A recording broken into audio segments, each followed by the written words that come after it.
All right, guys, it's Saturday, January the 3rd. I hope you guys have had a great New Year's week because it hasn't been that good for Brutus J in the prediction department. But we are going to talk about that a little later. As you can see, I sound a little sad because it's been an awful week for me, guys. But guess what? We're going to talk about it. All right, guys, it's Brutus J, and this is the Brutus J podcast. As I said, this has been a terrible week for me as far as the prediction department goes in college football. Guys, when I tell you all of my predictions went down south, they went down south. I picked Texas Tech, they lost. I picked Alabama, they lost. I picked Georgia, they lost. I picked Ohio State, they lost. I mean, it has just been awful. But hey, we can't win them all. Everybody has bad picks every now and then, but guess what? We are here to talk about these games, man, and we're going to start off with the Alabama and Indiana game. There's no other place than to start with this one right here. Guys, I'm going to be honest with you. I know I'm not the only one. Who has been down on Indiana. I said myself, hey, this is a Cinderella story that I won't end it.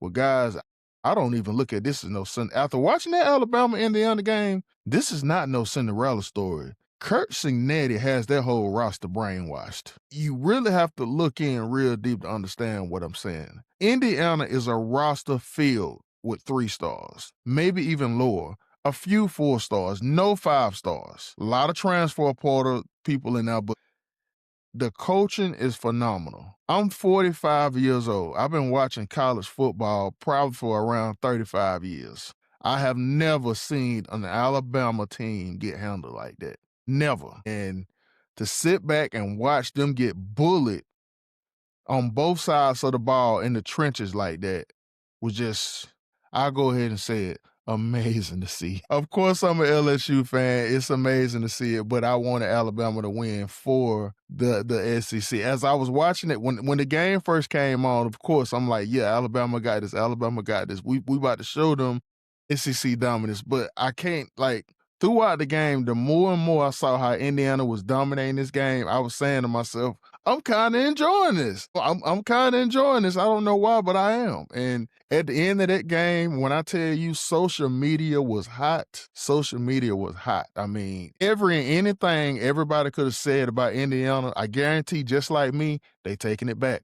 They taking it back because they're serious. Indiana is definitely serious. Guys, let's talk about the stats in this game. All right, Ty Simpson was 12 for 16, 67 yards. You heard that right. Ty Simpson came into this game with over 3,500 yards passing, was 12 for 16, 67 yards. Austin Mack came in. He was 11 for 16, 103 yards. The Tide combined 170 yards passing. 170 yards passing. Oh, it doesn't stop there. Let's talk about rushing. 23 yards total rushing for Alabama. 23 yards total. When I tell you this Indiana team dominated, they dominated.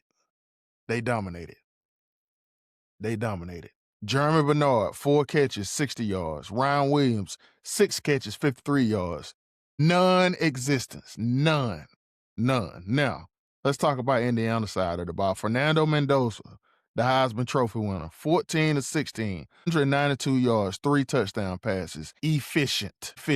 Rushing yards. Alan Black, 15 carries, 99 yards. Roman Hemby, 18 carries, 89 yards. 50 total carries for Indiana, 115 yards rushing. When I tell you they dominated, physically manhandled the Alabama Crimson Tide. Never have I seen that.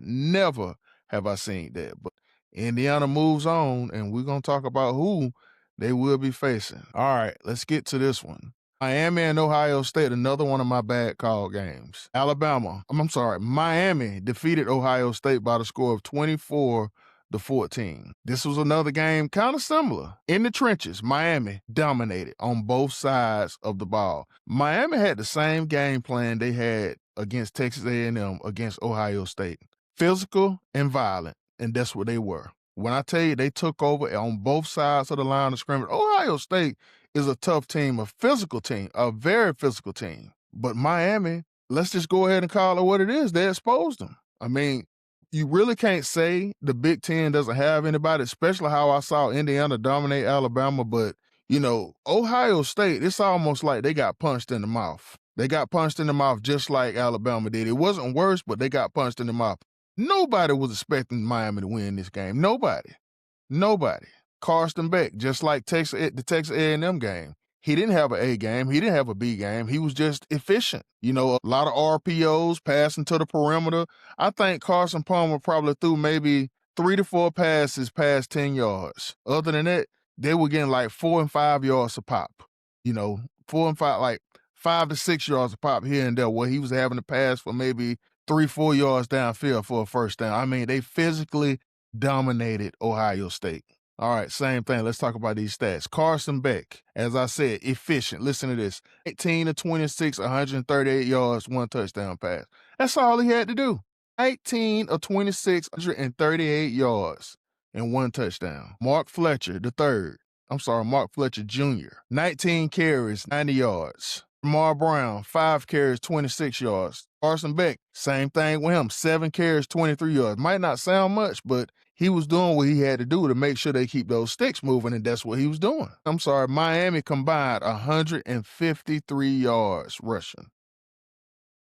153 yards rushing combined. So this game, the same recipe. Old school mentality in my opinion, and it's working. It's working with Indiana, and it's working with Miami. All right, Julius Sand, 22 of 35, 287 yards, 1 touchdown, and 2 awful interceptions. Awful interception. One of them was a pick six. If you want to sit here and say that you take away the pick six, the game would have been closer, true, but it still doesn't mean they would have won the game. Ohio State would have won. I'm telling you, Miami dominated this game in all phases, all of them. Bo Jackson, 11 carries, 55 yards. C.J. Donaldson, 7 carries, 31 yards. Ohio State combined for 45 yards rushing in this game. 45 yards, that's it. That's it. Miami is real. I mean, just like I said, nobody expected Miami to win this game. And I know I ain't the only one eating this crow. I know I'm not the only one eating this crow. So Miami will move on to face who we'll talk about next. And that game is Ole Miss against Georgia Bulldogs. And sadly to say again, another game that I picked wrong. Ole Miss defeated Georgia by the score of 39 to 34. Now, I will say this. Out of all the games, this was the most exciting. And Trinidad Chambliss showed up. He showed up. Trinidad Chambliss was 30 for 46, 362 yards, 2 touchdowns. That last possession that Ole Miss had, that was one of the best possessions I have seen from a quarterback in the playoffs anyway. Keywan Lacey, 22 carries, 98 yards. Trinidad Chambliss also had 4 carries for 14 yards. Harrison Wallace III, 9 catches, 156 yards and a touchdown. Deshaun Stribling, 7 catches, 122 yards. I mean, he was balling. He was balling. So Ole Miss offense was literally rolling. All right, Georgia. Gunnar Stockton, 18 for 31, 203 yards, 1 touchdown. Nate Frazier, 15 carries, 86 yards. Nate Frazier came to play. He balled. I felt like 15 carries is a decent amount, but I felt like he could have got that ball a little bit more. Georgia combined 124 yards rushing. Zachariah Branch, he balled out. 8 catches, 67 yards, 1 touchdown. To me, Kirby Smart lost this game, folks. Kirby Smart lost this game, and I haven't been looking at, I didn't see the post-game press conference. He says that they got out-coached. What he needs to say is he got out-coached, not the entire coach. He got out-coached. Ole Miss was up in this game by less than a touchdown. Fourth quarter, around like 10 minutes left. 4th and 1 on the other side of the field in their own territory. Georgia chose to go for it.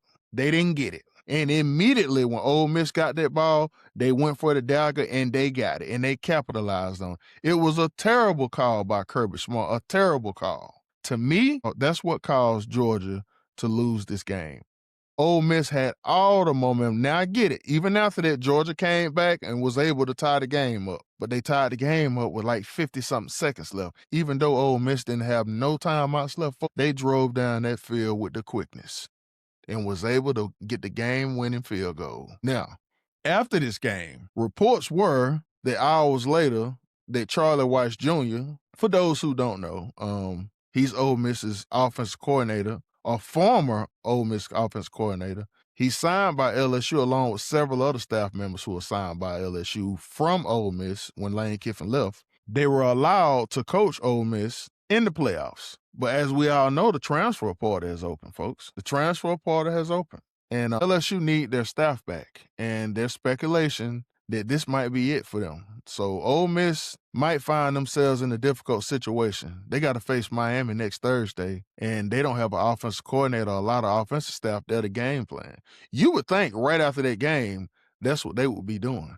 No, they were in Baton Rouge hours later from New Orleans. So that's a situation to look out for in the next few days. Because like I said, the transfer portal is open. I'm pretty sure Lane Kiffin wants his staff in Baton Rouge to do some recruiting because they got several people coming in today. And we're going to get into a little bit more of that from the transfer portal. By the way, folks, today it's all college football. It is all college football today. All college football. We're going to have another show tomorrow that's going to recap all the NFL, but it's just so much going on in college football. We all college football today on the Brutus J podcast. All right, so as I said, Ole Miss defeated Georgia by the score of 39-34, and they're moving on to face Miami Hurricanes in the Fiesta Bowl in Arizona. All right, next game on the docket. Oregon and Texas Tech played each other in the Orange Bowl. Again, a game that I picked, and I lost. Now, I'm going to be honest with you. I'm a Dan Lanning fan. I am a Dan Lanning fan. But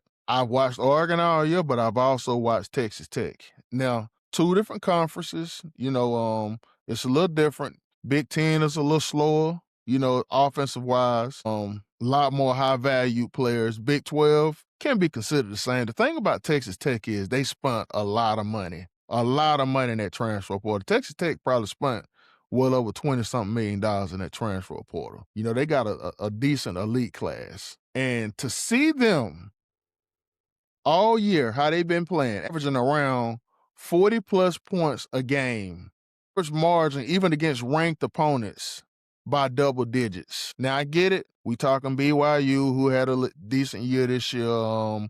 Other teams in the Big 12. Like I said, it's different from the Big 10. I did not expect Oregon to not only beat Texas Tech, but to shut them out. And folks, the same as the Alabama game, the same as the Miami game. Oregon, a little bit more traditional, ground and pound. And every now and then, like I say, Dante Moore, he'll drop back, he'll run, he had a few touchdown passes, but Oregon dominated this game. They were way more physical. And Texas Tech has a legitimate defense. We're talking about scoring defense top 3, total defense top 3 in the nation, but Oregon exposed them. Clearly, it showed in this game that they hadn't seen anything like that all year in the Big 12.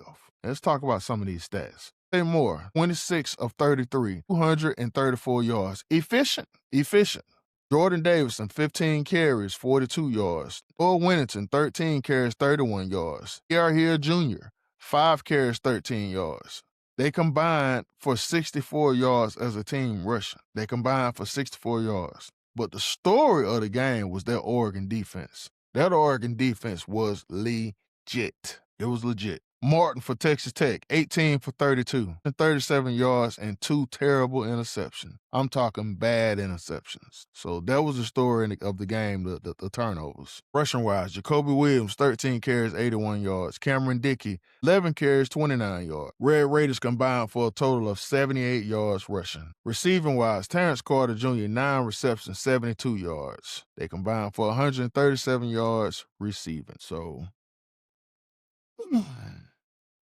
just a dominant performance by the Oregon Ducks, and they will be moving on to face the Indiana Hoosiers, whom they faced earlier this year, in Indiana defeated them. It was a close game. It was a real close game. The first time they played, Indiana defeated them by the score of 30-20, and it was really 23-20, actually 27-20 in the final minutes, and Indiana managed to get a last-second field goal, to increase the lead. So don't let the score fool you. It was a close game, and I think this one is going to be a close game. I'm going to go ahead and say it. I'm actually picking Oregon to win this game. I get it.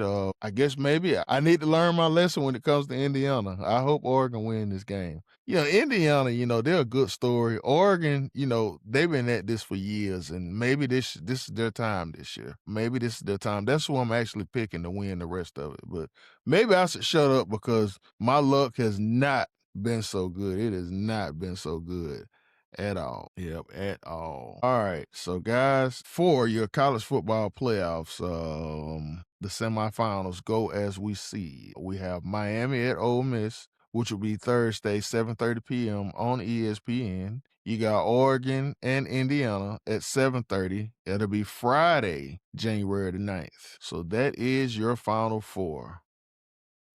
It is your final four. But yeah, what a week it has been.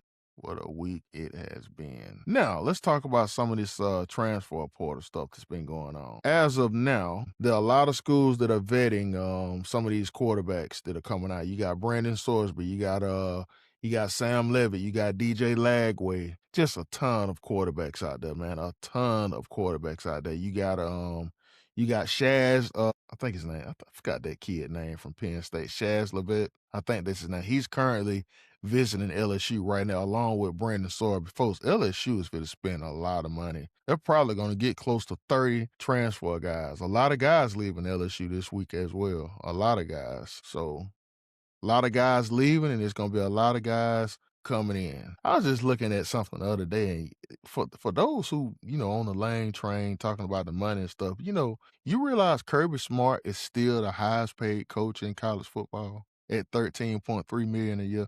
Lane is second right at 13. Then you got Ryan Day, 12.6. You got Kurt Signetti, 11.6. Lincoln Riley, 11.5. I can tell you now, Kirk Signetti, if he win the national championship, he's about to go beyond that. If you watch that game, oh my God, this guy's like a mad scientist. I saw where Alabama was going for it. The look on that guy's face on that sideline, like, I wish you would. Go for it. Go for it. I mean, just the way he arched his eyebrows, he just looked, it was just weird. Like a mad scientist or something. Like, you can just tell this guy has brainwashed that whole roster. I mean, I just have never seen a team manhandle Alabama like that. I've never seen that. It's not the changing of the guard, so y'all quit that. And it has just been reported as we speak, Kevin Smith, the running back coach, will not be returning to Ole Miss. He is with LSU. He will not be returning. So that is a big blow right there. That is a big blow. And as I said, a lot of speculation out there that Keywan Lacey, the starting running back, the starting running back for Ole Miss, will be coming to LSU. And this is even after Harlan Barrett staying at LSU. So it's going to be pretty interesting to see how this goes. It's going to be pretty interesting. Been an interesting week. All right, so later on, actually at 4:30, you got the Panthers are on the road against the Buccaneers. Buccaneers are favored by 3 points. And folks, this is for the NFC South crown. Whoever would have thought? The Carolina Panthers, and I'm one of them all year long. When it comes to Carolina, I still consider it's one of the worst ran organizations in the NFL. But guess what? You can't say that now because they playing for a title, for division title today. So shout out to the Panthers coming in. I tell you, how does this make sense to me?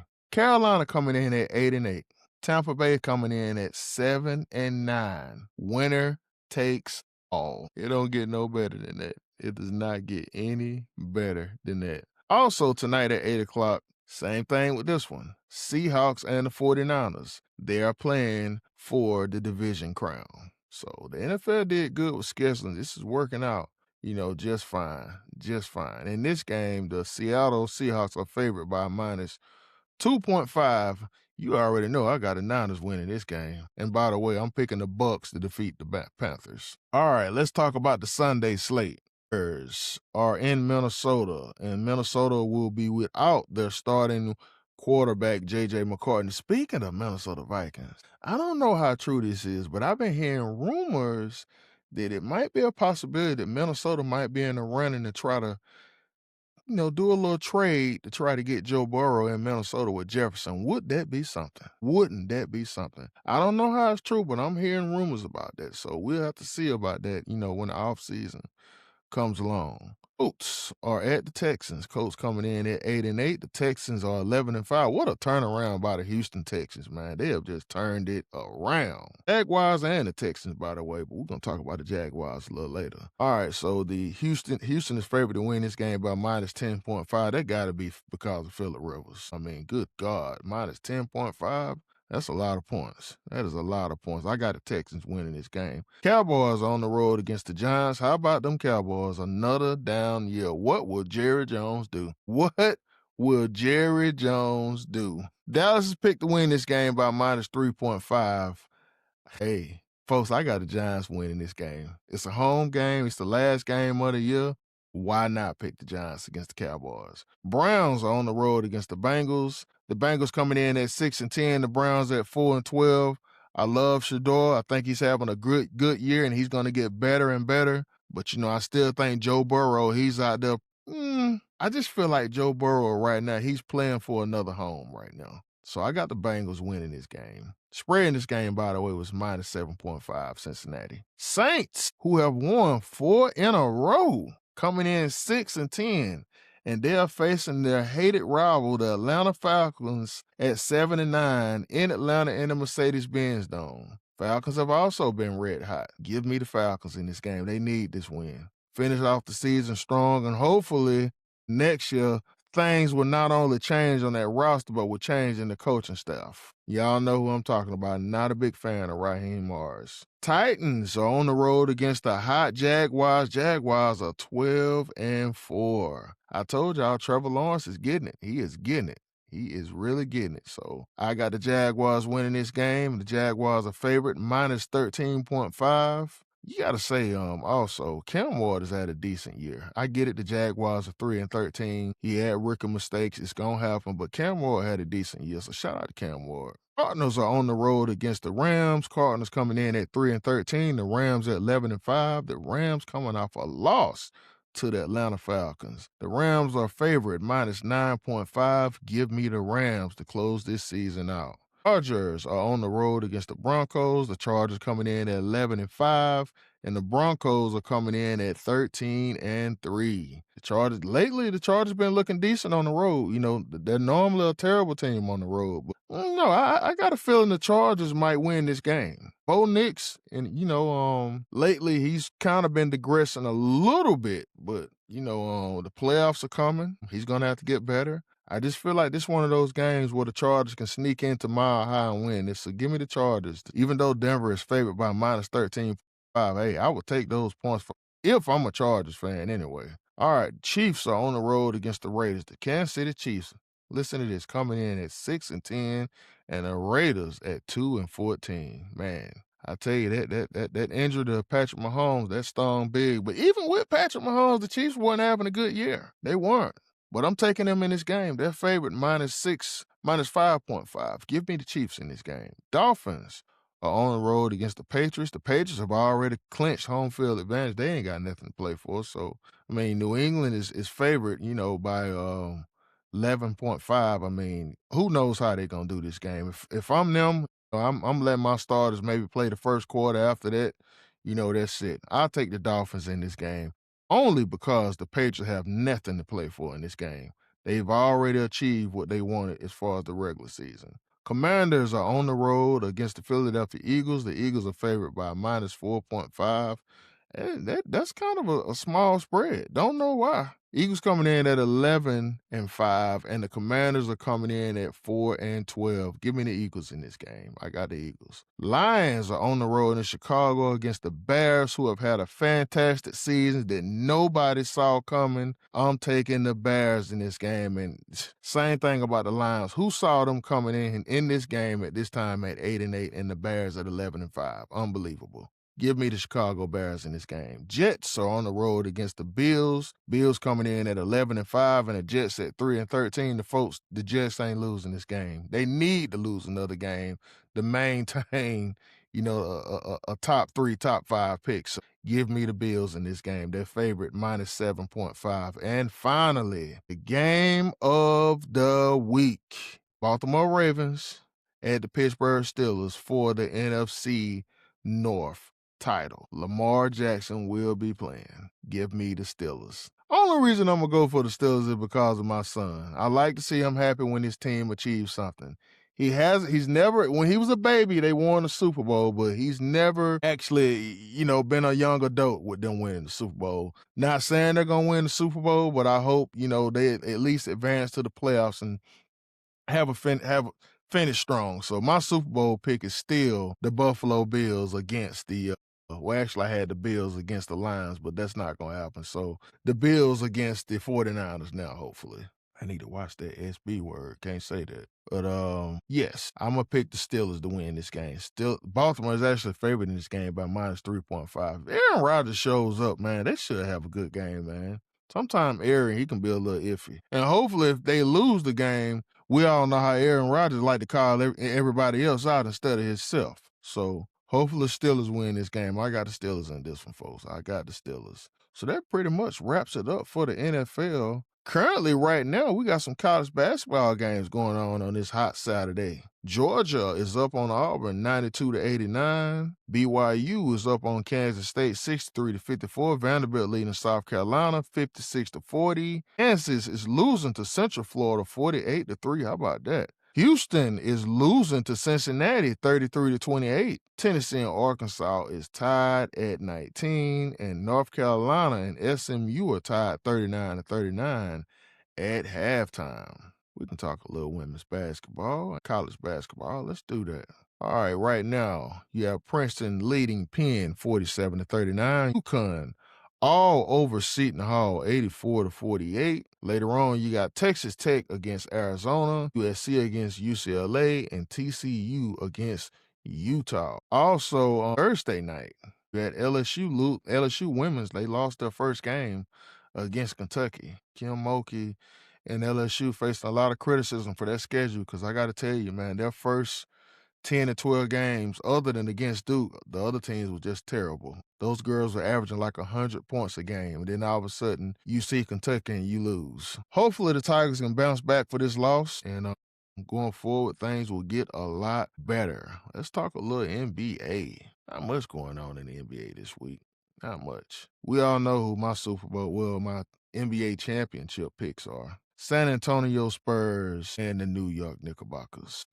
All right, as of right now, no games have started. Later on, you got the Timberwolves at the Heat, the 76ers at the Knicks, the Hawks at the Raptors, the Hornets at the Bulls, the Trailblazers at the Spurs, the Rockets at the Mavericks, the Jazz at the Warriors, and the Celtics at the Clippers. They will tip off later on this Saturday. Yesterday, you had the Spurs, which was Friday night, by the way. The Spurs defeated the Pacers 123-13. The Wizards defeated the Nets 119-99. The Cavaliers defeated the Nuggets 113-108. The Hawks defeated the Knicks 111-99. That's a big win for the Hawks. The Bulls defeated the Magic 121-114. The Bucks defeated the Hornets 122-121.